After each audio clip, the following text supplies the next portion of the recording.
आज हम एक ऐसे घटनाक्रम की बात करने जा रहे हैं जो नारी के सम्मान और अपमान से जुड़ी हुई है।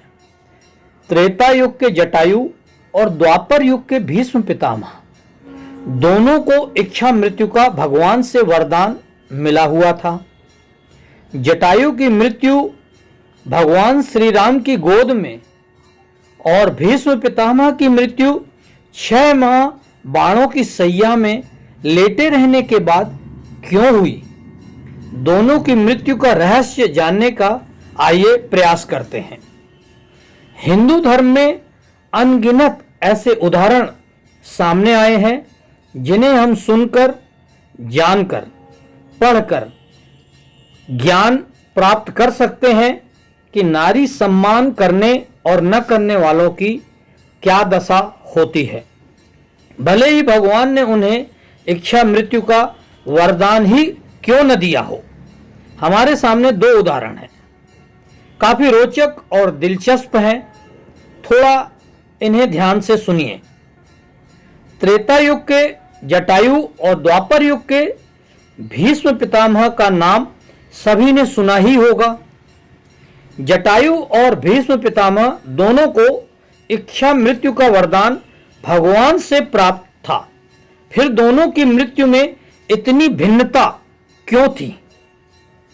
अंतिम सांस गिन रहे जटायु ने कहा कि मुझे पता था कि मैं रावण से नहीं जीत सकता, लेकिन तो भी मैं लड़ा।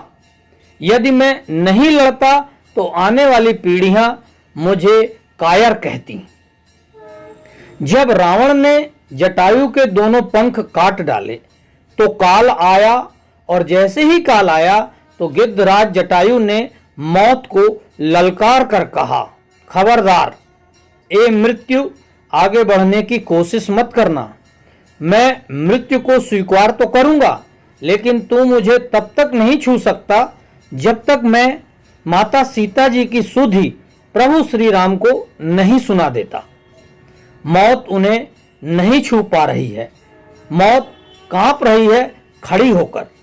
मौत तब तक खड़ी रही, कांपती रही। यही इच्छा मृत्यु का वरदान जटायु को मिला। किंतु महाभारत के भीष्म पितामह 6 महीने तक बाणों की सैया पर लेट करके मौत का इंतजार करते रहे। आंखों में आंसू हैं, रो रहे हैं, भगवान मन ही मन मुस्कुरा रहे हैं। कितना अलौकिक है यह दृश्य। रामायण में जटायु भगवान की गोद रूपी सैया पर लेटे हैं, प्रभु श्री राम रो रहे हैं और जटायु हंस रहे हैं। वहीं महाभारत में भीष्म पितामह रो रहे हैं और भगवान श्री कृष्ण हंस रहे हैं। भिन्नता प्रतीत हो रही है कि नहीं?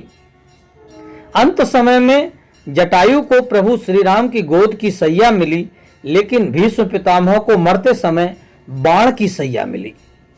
जटायु अपने कर्म के बल पर अंत समय में भगवान की गोद रूपी सैया में प्राण त्याग रहे हैं।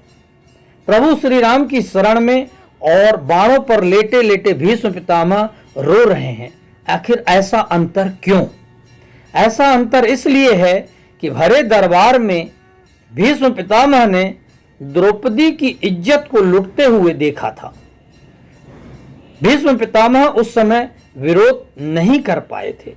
दुशासन को ललकार देते, दुर्योधन को ललकार देते, लेकिन द्रौपदी रोती रही, बिलखती रही, चीखती रही, चिल्लाती रही, लेकिन भीष्म पितामह सिर झुकाए बैठे रहे, नारी की रक्षा नहीं कर पाए। उसका परिणाम यह निकला कि इच्छा मृत्यु का वरदान पाने पर भी बाणों की सैया मिली और जटायु ने नारी का सम्मान किया, अपने प्राणों की आहुति दे दी, तो मरते समय भगवान श्री राम की गोद की सैया मिली। जो दूसरों के साथ गलत होते देखकर भी आंखें मूंद लेते हैं, उसकी गति भीष्म जैसी ही होती है। जो अपना परिणाम जानते हुए भी औरों के लिए संघर्ष करते हैं, उनका महात्म जटायु जैसे कीर्तिमान होता है। सदैव गलत का विरोध जरूर करना चाहिए।